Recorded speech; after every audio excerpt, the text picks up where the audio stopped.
Start this.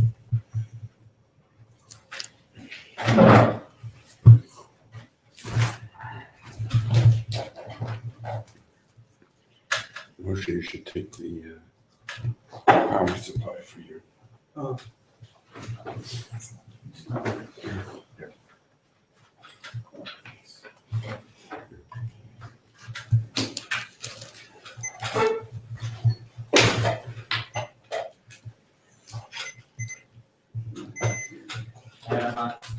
Okay. Testing? There's Yeah. a delay. Oh, there's a delay, okay.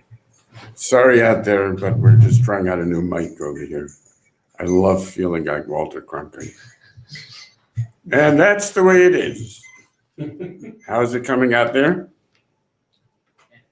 Huh? It's good, okay.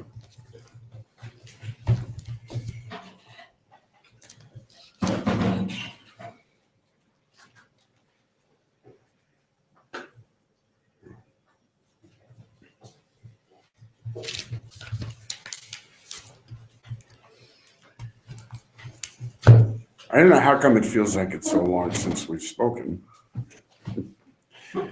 But for some reason, Hanukkah seems like ages ago, even though that was our shir just this week. Isn't that weird? But it isn't really so crazy because in terms of the development, of the Zmanim of the Shana, we are holding on the 8th day of Tevet.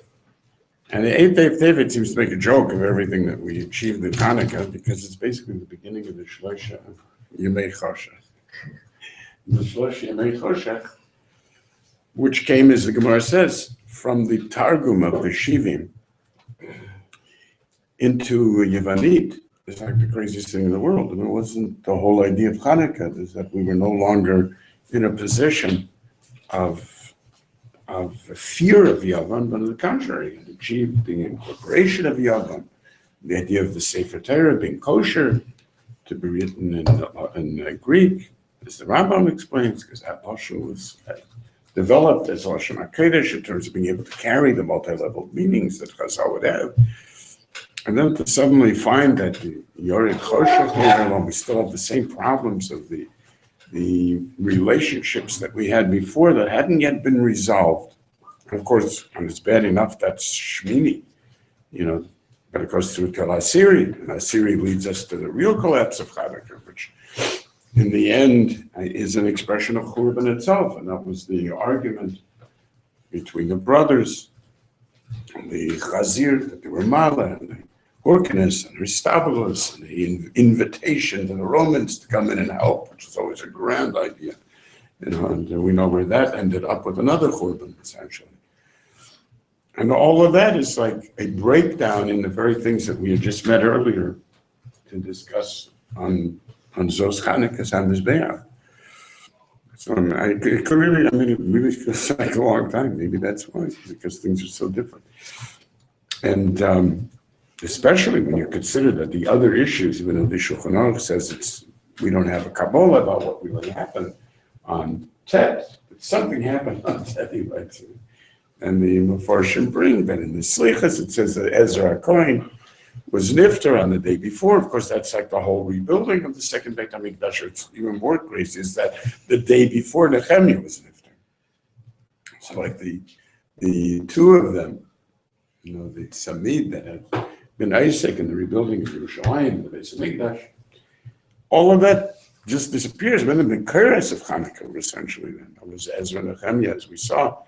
That really was the very beginning. It's like the Ner Zechariah that goes all the way back to Zerubbabel and ends up with Chen Chemla, which is the vision of the Neres. It is the concept of the Hachon of the Beis HaMikdash, the Chinuch of the Beis HaMikdash takes us back to the Chinuch of the Mishkan, and then in the time of the Midbar, and so on and so forth. And all of this, within days after Hanukkah, is already back where it was, which means that what we thought might be a resolution never happened.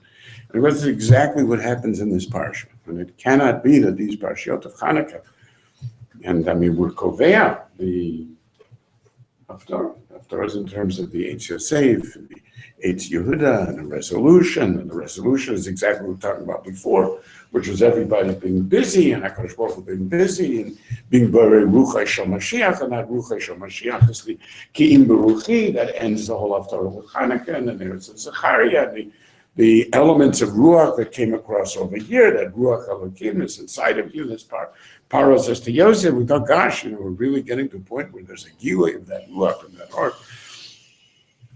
And then it turns out that here as well, the things that were just on their way to Tikkun, not just on their way to Tikkun, we're talking from a literary point of view, the unbelievable cliffhanger of last week. It's beautiful, right? I mean, it's the only time your kids won't let you stop saying the Parsha. So what happens? It's so crazy. The end where it ends, you're convinced it's going to end exactly where it should, It should end with, and all of a sudden they realize, oh my God, you must be Yosef. Oh, are we crazy? Oh, are we idiots? And instead, it ends with, they don't know what he's talking about. All the amazing, insane planning that went into this whole crazy nightmare that he's created, and all the hints that he's been giving them all along this entire period, in which we think you really have to be nuts not to understand that this is Yosef, and that is going to end up becoming the penetration of the darkness, which was the Ketzam, Choshech, and that's what we thought the Ketz was ending with, right? And instead, none of that happens. And not only does none of it happen, his whole plan falls apart because V'lo Yachol Yosef Mitapek. And as the Medrash puts it, it's in the end, it's Mayim Amukim. This whole idea is Mayim Amukim Eitzabel Ish, but Ish Tvunot Yizrena. So that maybe there's an awful lot of intelligent planning and decades of setting all of this up, but Ish Tvunot Yizrena means that Yehuda was able to draw him out. Yidlena means to draw. It means to draw water. Yidlena over here, we use it in the Medrash says it's similar to a bore, the air of mine that was very amok, and was able to get water out of it until this guy comes and he starts, attaching one string to another string, and until he's gradually able to get something deep enough to be able to draw it out. And that's exactly what Yehuda did. And boy, did he draw it out. In other words, in terms of putting Yosef through it, with the whole amazing arguments that were going on, and essentially forcing Yosef himself to recognize that there are alternative narratives to what he was creating, and that those alternative narratives were exactly what was wrong with him in the first place. That's the most amazing idea, which Chazal, of course, only Mirandus too, is a little sexy because it goes back to the whole issue of the original Mechira and Yosef's involvement in the Getonet, and the way that Yaakov blames himself in Getonet Basim, being a remez essentially to those four sales which begin in our terms with Potiphar, because basically Yosef was being sold as a sex toy from the beginning. That was the issue for Potiphar. That point is made obvious by Rashi, even, right, in the simple shot in the Pasuk. But the idea over here, which actually some of the Rashis have actually taken out because it disturbed people so much, it was the closing of Ma Paro Lohuta Chara Zechari, Ma Fata Lohuta Chara Zechari. So there's what we really see over here is your attempt to get rid of all of us. Keep this Binyamin for yourself because he turns you on. It's a romantic relationship. The involvement that you have with him is just absolutely doesn't make any sense. You don't even know him from what's this Elohim Yochbechobani and putting him with you and having him eat with you. This alternative, which means that your personality, your persona, what is it, you are expressing, doesn't prove to us that you're you. The story doesn't prove to us that you're you. The story proves to us that the amazing Cinderella myth that has been going on over here, the boy king that has taken over Mitzrayim, is exactly what we always thought it was, And it's a charismatic attempt to essentially take over in a very personal way in a very self-seeking way, the vision of what Mitzrayim is meant to be. That's the Egla Yefefiyah. If anything, it reminds us of that old Yosef, the one who was going to lead us to the Egel, that becomes the Egla Yefefiyah Mitzrayim, which is Malchut Eglah, exactly what we call it. And the very idea that you have changed and that you are not attempting to control the field is wrong. You're attempting to control the entire field, which is the amazing Chazal that compares here on many, many different levels, compares the relationship of Yehuda to Yosef as, of course, the classic comparisons made by Yaakov Avinu, Moshe Rabbeinu, and so on, which is the idea of Bechor Shor Hadarlo, Yosef as Shor, and Yehuda as the Gorani Yehuda. So there's many different levels of this comparison. Here's the big show, they do this on YouTube all the time, and they have these different animals fighting each other. Zebra fights snake, or whatever it's like. So here it's amazing. Some of these are really great, Buffalo takes on lion. Who do you think wins? So you got to sit there for half an hour to see. The ads are driving you crazy. Yeah. So this is exactly what goes on over here, right? So we're going one medrash. This is the amazing show in which, here's the shor and here's the lion, and this is going to go on for all of these centuries, which of course it does, really. It's Malchus Yehuda, Malchus Yosef. But the telling medrash, the really telling medrash, is frightening. Because what it says over there is that, a shor, so a shor comes out, and he really thinks it's hot stuff. And he's going around goring and kicking and everybody's running and scattering. Classic, Right. Exactly. You look at all the videos from Spain, oh my God, the people are running all over the place. And this is exactly the reason is in Binyamin's, in Yehuda's point of view, now Yosef is a shor. Because the amazing difference between the shor and the aryeh is that, as Chazal say, a shor, if you walk into an area, you see a shor, it may be 50 amas away. You run up to the nearest roof and pull the ladder after you, says the Gemara. And so what's the idea over there? It has nothing to do with I'm not going to bother you. What's in Nogea?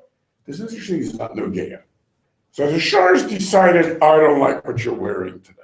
That's all they're getting in the Baba Kama. Do I know what's going to drive the shor crazy? So it's exactly you, so everybody's got to answer to your plans, You've got it all worked out, passport control has it worked out, and money back in packages has it worked out, and stealing things that weren't stolen, and it's crazy, you're a madman, basically. So this is the shor that has to control everything. The idea of the lion is, if I'm not hungry, I don't even see you. You're not important enough to matter to me. I just sit back bored looking at you walking by. What's going to be Nogea to me? It's a totally different type of shlita.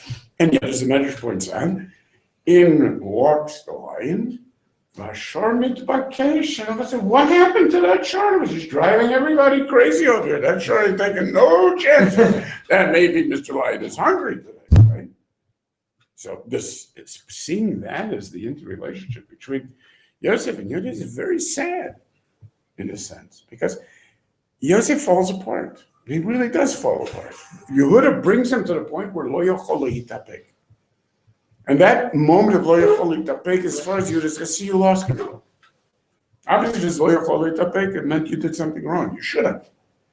You should have been mitapek. As a matter of fact, that was so fundamental to the Yosef experience that his own children become the ones who are lo yochol hitapek, and they try to get out of Mitzrayim.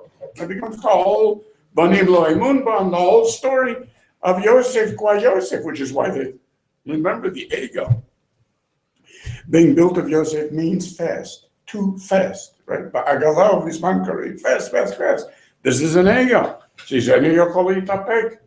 So whatever the source of that lo yochol hitapek, whether it's taken on a literary level. And by the way, there's another beautiful medrash that brings out what it was that Yehuda was doing. And Yehuda brings us to the end. Daber davar al ofanav. Zeh Yehuda. What is the pshat daber davar al ofanav? He said, okay, speaks very much to the point. Medrash has a wonderful pshat in what that means. The Ber Davar al Fanav means he said everything he said on a wheel. What's that supposed to mean, on a wheel? Yeah, because basically the whole point of a wheel, the beauty of a wheel, the invention of the wheel, is the fact that wherever the wheel is in contact with the ground, it's all exactly the same, and therefore everything is going to roll. That's exactly what Yehuda was doing. He was on a roll. Because wherever you looked at what he was saying, it always addressed what it was you were thinking at that point. It was so multi-level that you could look at it from that point on the wheel, at that point, and it always addressed you. Brilliant. And this is the different levels of Vayigash. And the Chazal only touch on some of these levels. So the collapse of the cliffhanger into the waiting Yehuda for Yosef to drop like a ripe fruit. And then he himself is reduced to, instead of everybody, oh, Yosef, we're so sorry, oh, wonderful Yosef, how could we? All of a sudden it becomes, let's kill him, boys, for what he said. That's that other medrash, right? At the moment that they figured out who he was, but he said who he was, they needed the Malach Asharis to come there and protect him because they were going to kill him again. You put us through this, you can understand. I mean, it's horrifying. And in the depth, it's horrifying. That's what you're just saying. Look at you. Just look at you. The Moshe B'chol Mitzrayim, sitting back there with his swimming pool and with his Jaguar and with the girls climbing the walls. And yes, we've had a rough time of it, haven't you?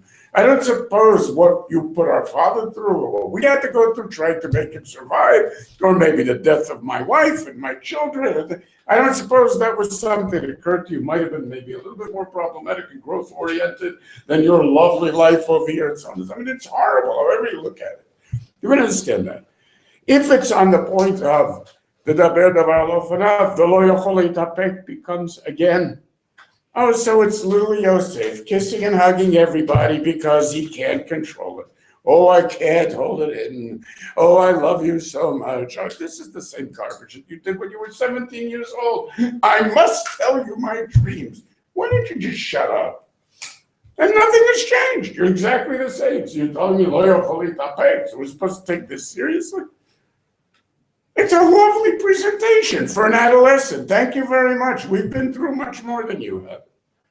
So on that level, it's disastrous. It's painful to see.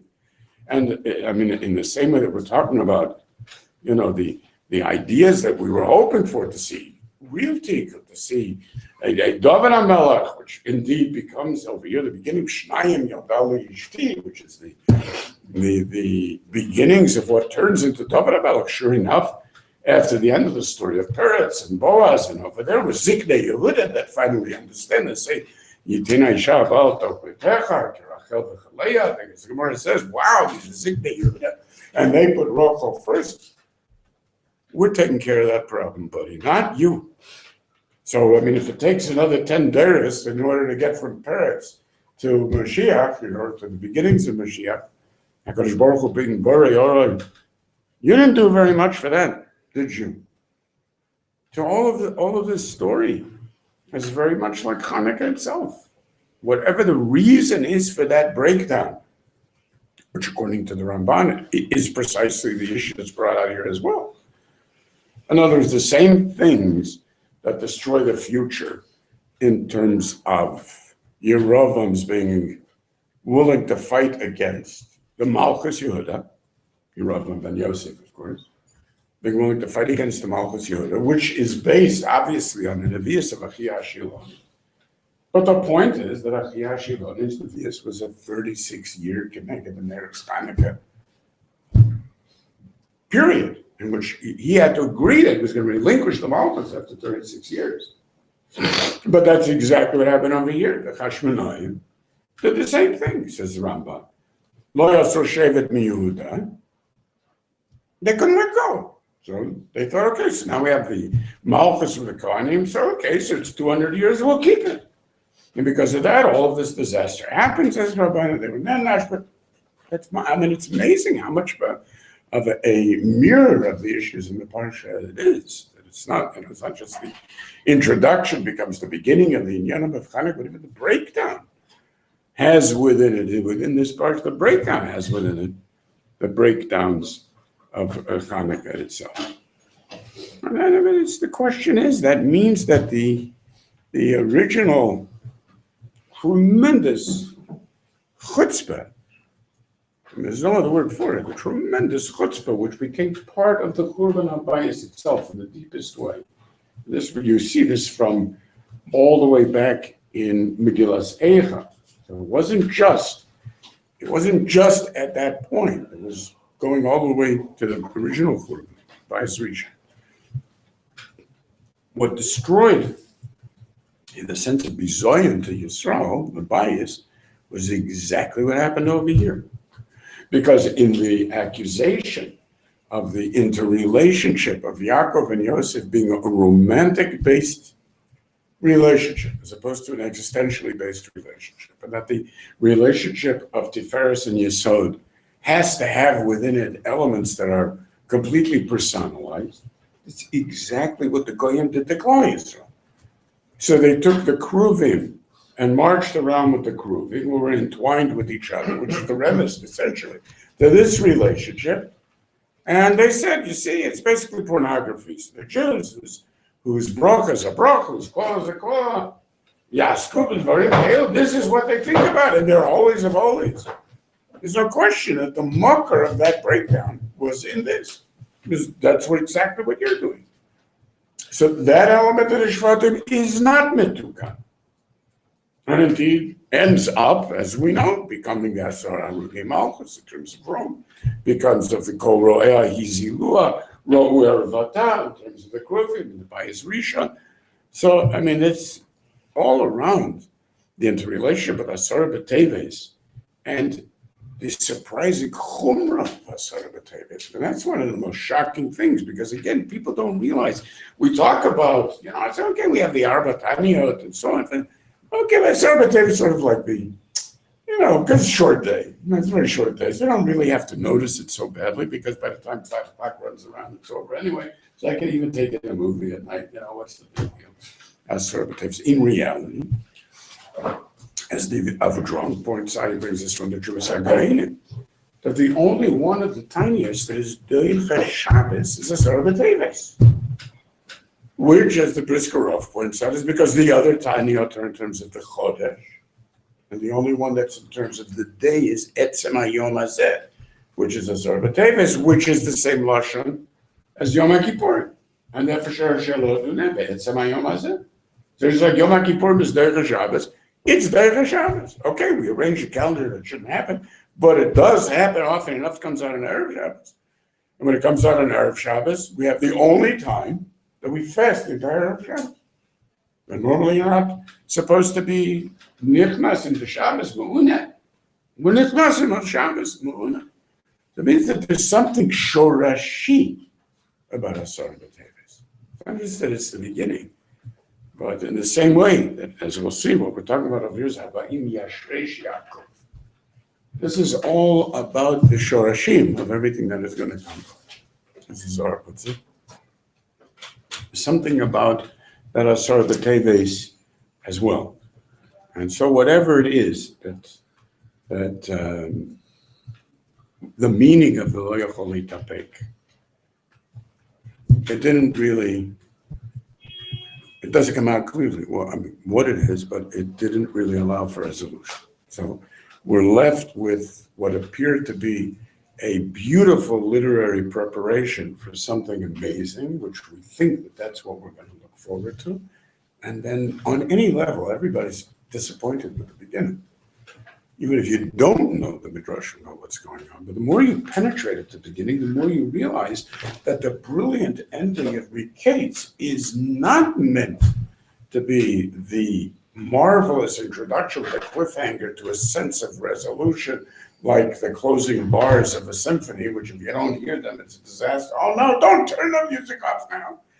But that's the whole point, is yes, we're turning the music off now. That's exactly the point. So I'm supposed to hear the dissonance in what was being planned and with what actually happened. And I do hear the dissonance. how deeply I can penetrate that this is something else. So I mean, what kind of weird parsha is that? What kind of weird zman is it? What does it mean? I mean, we live with dissonance all the time, and we need the parsha to create this level of dissonance.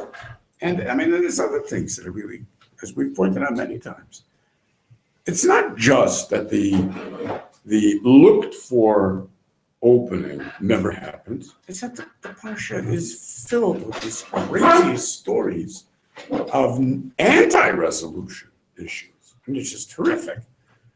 So fine. You want to say that things need to be a little bit different. I mean, for Yaakov Avinu to have received all of these things, which don't worry, everything's settled, and tell them about my gedula, and here's the agalot, and don't worry about a thing. Just come on down. We'll take care of you, and everything will be wonderful. First of all, to bring every last piece of thing down, and then who said that? Yehuda, we need a little bit of maturity down there. Would you please go ahead? And set up. Ved Yehuda shalach lefanaf. What a low blow! I mean, my God, this is the guy that we've been fighting with for 20 years. You send him to take over after I send you everything there, and then even when Yaakov Avinu needs Yosef, so he wants him to say he's the only one that can promise him a proper burial and so on. So what does it say? Vayishtachu Yisrael Rosh Talabid Sagidla. Look, it's a saying, it may be a fox, but today's the day of the fox. Make the fox feel like a mensch. Pretend he's the lion. This is like a whole myth about the one day a year where the fox is appointed to be the melech. So it's okay if on that day, see you bow to the fox. Fox? My gosh, this is the one who had it all worked out, had it all planned. Terrible, terrible, terrible. And then that hilarious scene in which the brothers come, right? And we'll go through it again just in case anyone here doesn't remember it or didn't hear it. I mean, it's mamish. Why do you do that? Why do you do that? So it's an absolutely hilarious scene. So here's the big moment. The brothers show up. And okay, we've already suffered the indignity of it. Yosef, okay, fine. We'll take that. Yosef comes, he brings his brother, and he gathers them all together, and he says, okay, look, now I'm going to go up and tell Paro, that you've arrived, and I'm going to bring you into Paro. And when you go into Paro, here's what he's going to ask you. I know Paro, you trust me. He's going to say, so what do you guys do for a living? He's one of those kind of guys, practically oriented. He's going to say, Mama Sechem. Okay. Now, here's what you got to tell him. You got to tell him, Anshe Mikneh Yuavadechem. You read about that. You got to tell him, we're ranchers. Big business, agro production. Don't say anything about being a shepherd. I mean, you're going to look like total idiots. He's going to think nobody won't care about you, And don't say anything aloud about you're wanting to go to Goshen, but you've got to hint to him that you should go to Goshen. But don't say anything else. I mean, okay, fine. So we go ahead. You're safe. And yes, Aviv, Achai, Vitzonam, Uvkaram, I mean, these guys are ready to really invest in the country. Make them feel that you're going to invest. They're really ready to invest in the country. Fine, okay, takes from his brothers in. So sure enough, Paro right on cue. Yeah, he really knows Paro well. Huh? So Paro says, so, Mama Sechem, what do you guys do? Well, we're shepherds, Not only are we shepherds, we hate this country. We didn't bring anything down here. We're poor. We don't even have enough to give our sheep. So we only came down here to get you to give us Eretz Goshen so that we can take advantage of you. Ha ha, Paro. Like, what are you doing? It's awful. And it's so awful that even poor Paro was embarrassed. I don't know poor Paro was embarrassed because they had to tug at his sleeve. Right? So, because they say twice, Vayomru el Paro ro'et son avadech. Then it says again, Vayomru el Paro lagur ba'aretz banu, ki ein mireh ratzona shel avodah. We have to say it again, the Paro opposite, because he's turned away and he's not listening anymore, right? So, but this is what you do. Somebody's sitting here for 20 years. He's arranged, he's been helping you out, saved your lives, you know. Now you come down. Now you're going to establish your own channels to Paro. Please, Paro, this kid, forget about it. That we're serious people. We need help. Please. As a matter of fact, Paro is so embarrassed. And he says, I didn't hear any of that. He turns to Yosef. He says, look, you know, it's really nice. I have a good idea. Maybe we should give them Goshen. That's like really funny. He's trying to recover, you know. What I hear is they came to see you because they really admire you. So, Bo Elecha, you know, well, if you think it's a good idea, it's good. So he refuses to let them. He's partially embarrassed. I mean, that's what you would be, you know. Horrified. Okay, so this continues. Not to mention the fact that the whole little huddle before exposes Yosef as a terrible manipulator. Okay, here's what he's going to say. I know him, all right. We got to make sure that you guys settle up in Goshen and so on. Here's how to do it. Paro's got to have his own way. He's got to think it's his own idea, you know, and so on and so forth. This is the relationship with Yosef and Paro. I mean, I thought the whole idea was that Paro could rely on him 100%, and that he was honest, and he was real, and so on. Jesse, this is for you. We're bringing up these issues because you were so. I hope you're here. Wave if you are. Obviously, can't see you. So that's a continuing problem. And then we have a very strange distance. And we have that first minute, you know, the get together, which ostensibly is a really big minute, although it's very funny because Yaakov doesn't respond. Okay, so Chazal says saying Kriyat Shema. Okay, saying Kriyat Shema, I understand that means, my gosh, somebody gave him a big kick in the wrong place. So he's saying Kriyat Shema. I understand that's very sweet because that really relates back to Hanukkah with the 24 days and 25. But meanwhile, he ain't kissing nobody. And then after that, there's no relationship. I mean, Yosef is away in the capital. You know, Yaakov doesn't seem to have anything to do with the brothers. He wants to talk to people. It's like he's in an old age home. You know, they come and they tell Yosef, your father is sick. Oh my gosh, well, I forgot about my father. Let me go take him, see how he's doing, you know, before he dies. We got to collect the bracha. The whole thing is horrifying. What happened to the amazing relationship of Musa? And he's been waiting to see him. I mean, you know, I understand Zman Kriyat Shema is important, but this is like a 20-year wait, probably. You could be saying that on the ground of these circumstances. So, okay, but there's definitely something very, very strange in the end. I mean, and then the difference between the question of investment in Mitzrayim, where the brothers Lagur Ba'aretz Banu, you know, which turns out to be another massive failure on Yosef's part, or so it would appear, because in Haggadah Pesach, of course, we eternalize those words. Lagur Ba'aretz Banu ki ein mireh. Mamish, word for word, you know, Malamed Shlo Yorad Yaakov Lishtakei. I mean, we know that that's Yaakov. He wasn't. It was the brothers that were saying that. It was Malamed Shlo. That's amazing. So we don't even take into consideration the other approach, you know. And then, oh my gosh, the awful part. The awful part. You gotta see what he must have felt like. Listen to this.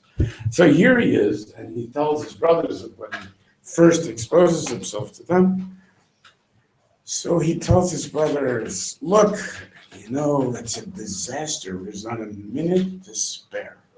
Because Od Chamesh Shanim, there's Ein Charish V'Katzir, this land, there's not going to be anything to live off of. I mean, you guys are going to starve over there, Penti Varesh, you know, come down, I'll take care of you, somebody or other will manage. But we are in the middle of this immense emergency, and every minute counts. So don't worry about a thing and don't take an extra minute.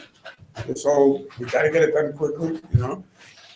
Then, in this very strange meeting, which is also another very weird part of the parsha, in which Yaakov is presented to Paro, and Paro's back in his birthday boy mode, right? So Paro's just celebrating Yom HaLedet Shel Paro, and he sees Yaakov coming. He's like, my God, if we could make a birthday cake for this guy. I mean, how old are you? You look real. I'd love to see that. Do I get the wishes? I don't get the wishes. It's a very strange kind of moment, you know. And, just sort of Agav, Yaakov says to him, and Rashi says this is a bracha that you give to the Melech. When everybody comes in and says something nice to the Melech, you leave, you say something nice to the Melech. Of course, there's something nice that Yaakov says to the Melech is, oh, I hear that there's some problem of not having any water. I'll tell you what, you go down to the Nilos and you'll see it'll come up to meet you and we'll get rid of this whole problem. You what? Yeah, what's the problem? I mean, why didn't she give me a phone call before? I mean, what is the 7 years of planning? International disasters, entire populations uprooted, people moving to cities, a feudal system instituted. All I needed to do was make a phone call. And then it turns out there are no Chamei Shanim Shel Ra'av, because after all, as Rashi says, I mean, if Yaakov came down and everything is nice, and that's why he was giving out the Zerah for that year, because they could plant and everything would be lovely. Is this some kind of joke? What was he supposed to feel like with all this tremendous planning? And if you don't come down, we're all going to starve. And well, turns out it wasn't even a problem the whole time. Sort of like a trick or something. That is very crazy. Wow. And then, of course, I mean, in a sense, the biggest crazy piece of all, which is Yaakov Avinu has just spent his whole life, basically, trying to be Zeichet Eretz Yisrael. This starts off with Esav, and the brachas, and then the last brachas of Avram that he finally manages to get just as he's leaving on his way to an awful time with Padan Aram. And he's going to meet up with Lavan Aram, and then he's going to have to get that in. It's all about and when I'm going to be coming back, and I'm going to be coming back there to Yisrael, and then this is Beit El, and this is going to be the Beit HaMikdash, and what happens to him in the end? After all, the Bikash Yaakov B'Shalva, everything's lovely, and I can't wait to settle down and have my own little home and a place on the farm, out on the range, a home on the range. And what happens? His only chiyas is in Mitzrayim, of all crazy places, in Mitzrayim, Vayichi Yaakov Eretz Mitzrayim, as our parsha ends with next week. That this is now as the Zohar says, this is Vayichi, this is the real Vayichi.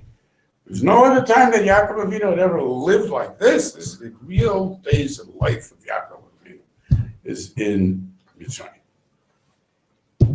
Unbelievable. So wherever we look for what one would expect, we don't find it. And whenever we look closely into what's going on, it's not only disappointing, it's almost outrageous at times. That it's almost as if we took the story and twisted everything around just so that nobody would feel happy with the ending. So we need to look closer at the parsha in order to be able to first begin to grasp the obvious, amazing achievements of the parsha.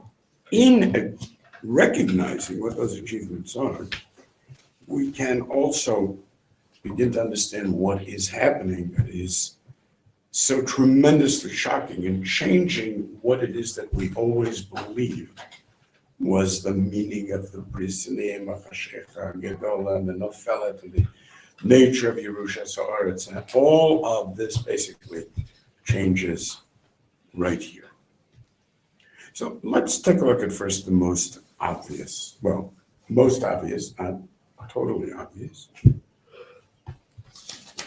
Of course, the entire moment,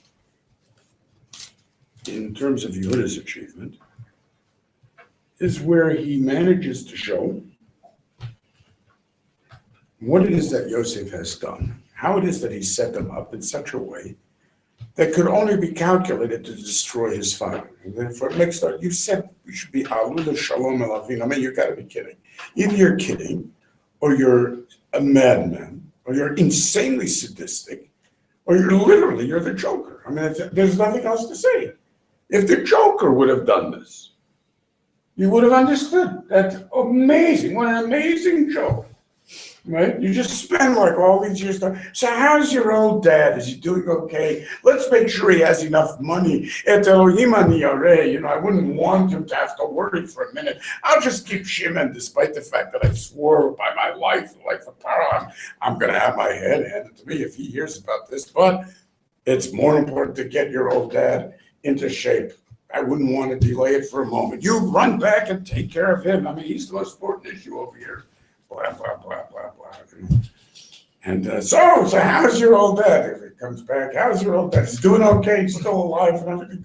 Oh, good. I'm so happy to hear it. So, and then, you know, he's got this whole insane plan of putting his gavia in the thing and trapping his sister. And then when we come and tell him, listen, I mean, what?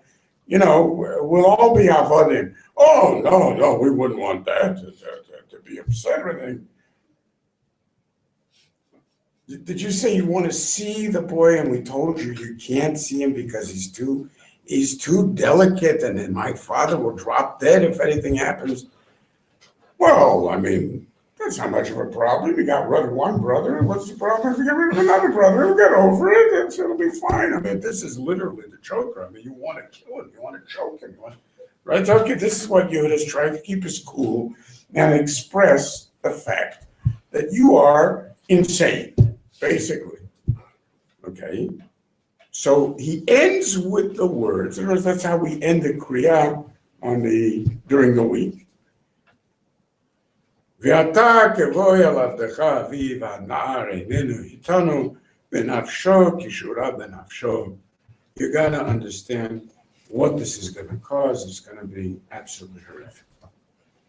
Now, do we understand that the continuing story of Yehuda, that nafsho kshura b'nafsho, goes on in the next psukim, which becomes sheni. ויכיר אותו כי אין הנער ומת, והורידו עבדיך ציבת עבדך אבינו ביגון שאולה. Now, he continues, כי עבדך רב את הנער, מאת אבי לאמור, אם לא אבינו וחטאתי לאבי כל הימים. Now, the question over there is, why is he adding that? So as Rashi's Lashon, still can't find it. So as Rashi's Lashon so beautifully explains, it's easier for me to have a Chumash with Rashi than to have my notes.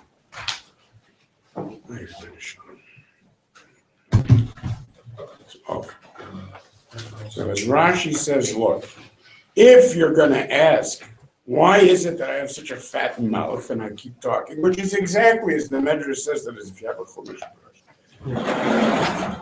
That is exactly what Yosef did say. I see you're a pat patan. You seem to can't stop talking.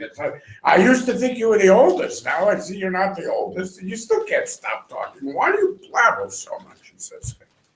So, as Rashi explains, the reason that Yehuda adds this little piece over here is because ve'im tomar lama aminich das v'tegar yoter misharacha. You will ask, why is it?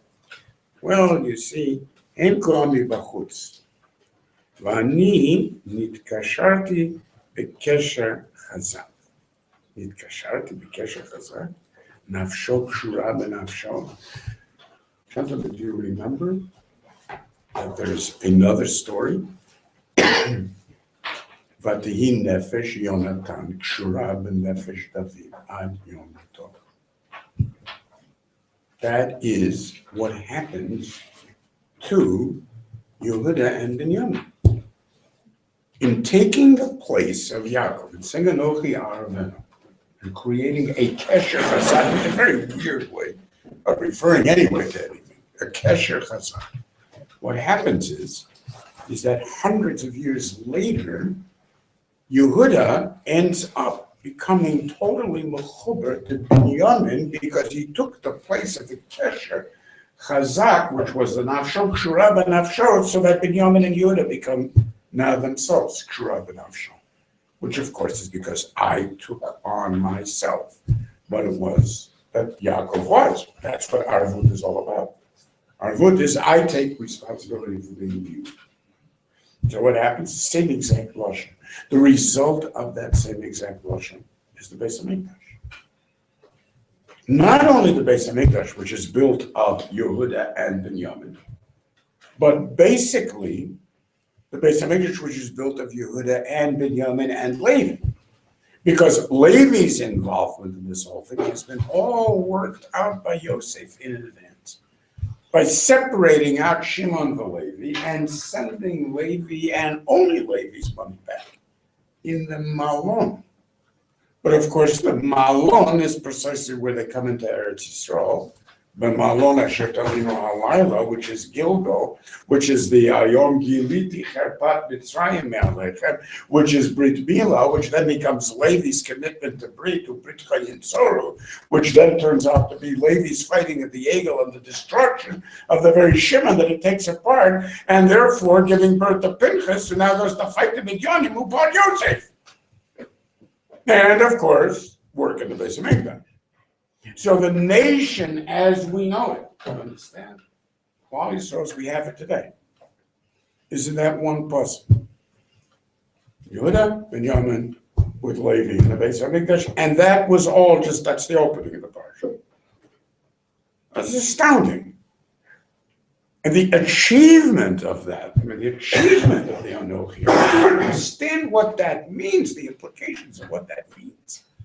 My entire life, you talk about Zikne Yehuda in Beit Lechem saying, Rochav Alei Asher Banu Shnehem. That's child's play. Over here, our entire life was committed to the point of making a cherem on the Shekhinah because of this idiotic relationship that Yaakov has with Rachel and the way that he plays up to Rachel's children. My entire life, my vision of my future, everything that I am,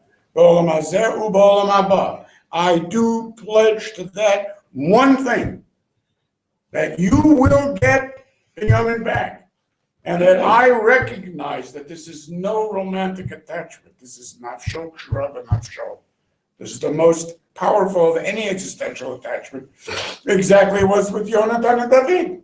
There was absolutely nothing between them other than the immediacy of one word that was sufficient to be Megal B'Kayach of a Shoresh HaNefesh, speaking of Shoresh.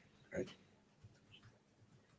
So you're talking about the Midah of Haidah of Yehuda? The openness to being able to take on something that is exactly the opposite of everything that he's done, to the point where its openness becomes the Miter of Bani Alita in the end.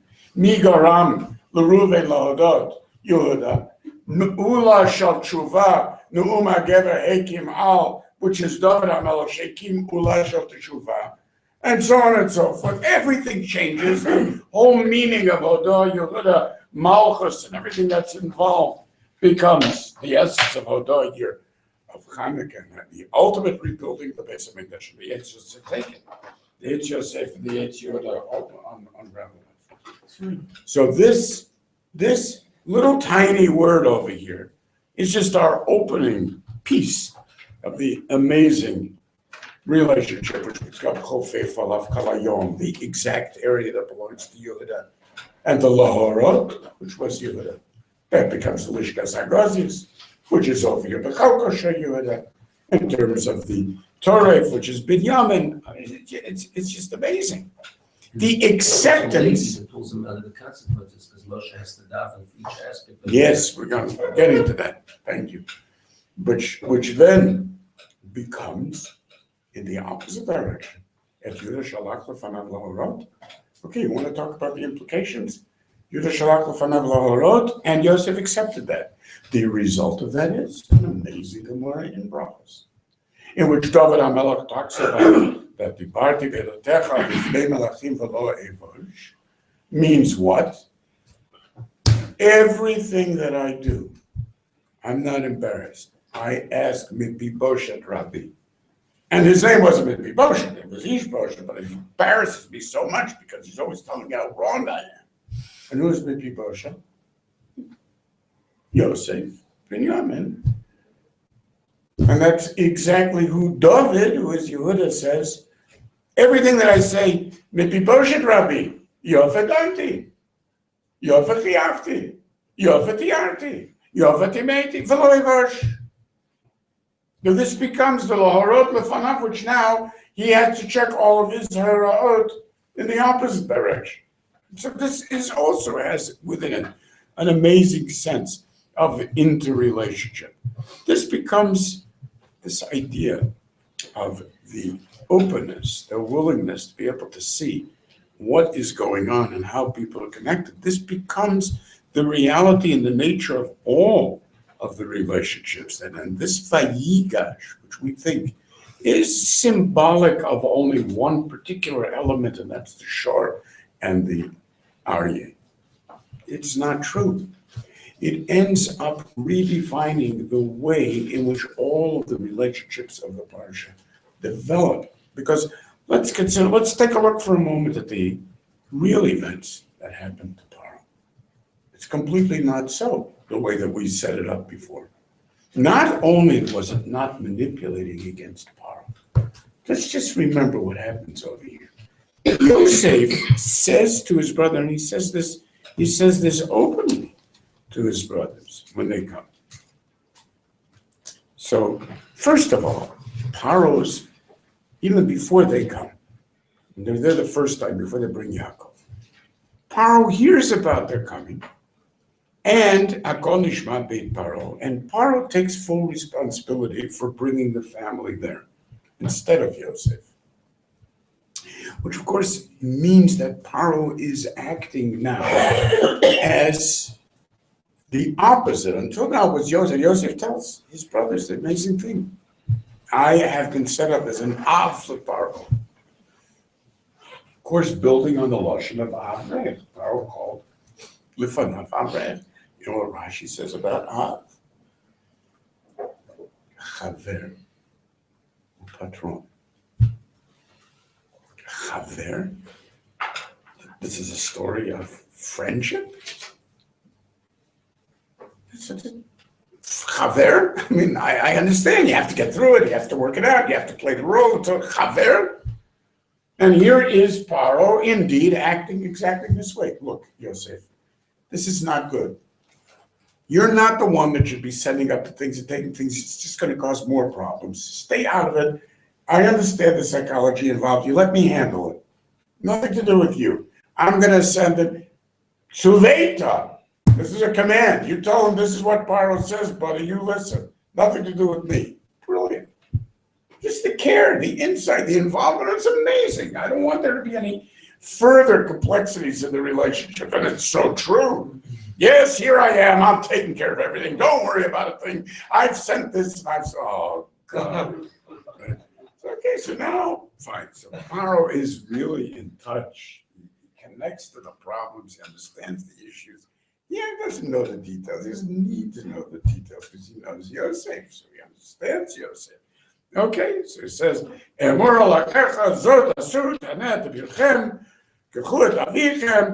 course, these are the Agalot L'Tapchem, which the Agalot Al Pi Paro, everything is Al Pi Paro, Al Pi Paro, and then the Medrash says that this is the way Paro was.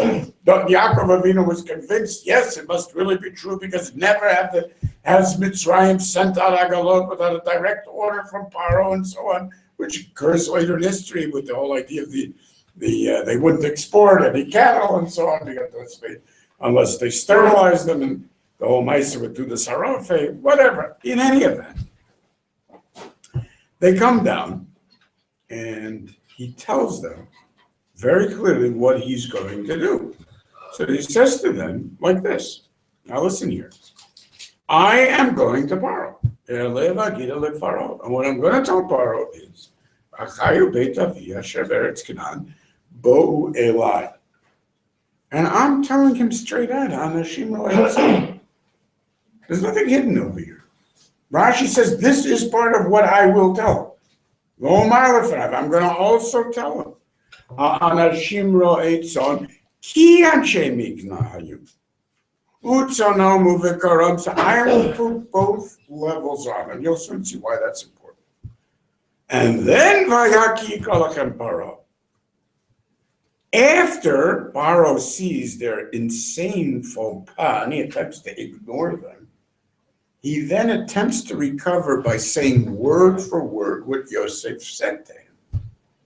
So Yosef said to him, Aviva chaybo elai.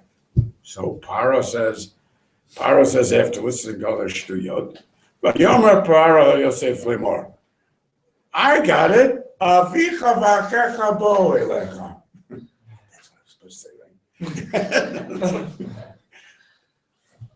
It's amazing. So the whole setup was in the other direction. Obviously, the point of the interaction was that Yosef is asking his brothers, give the man a break.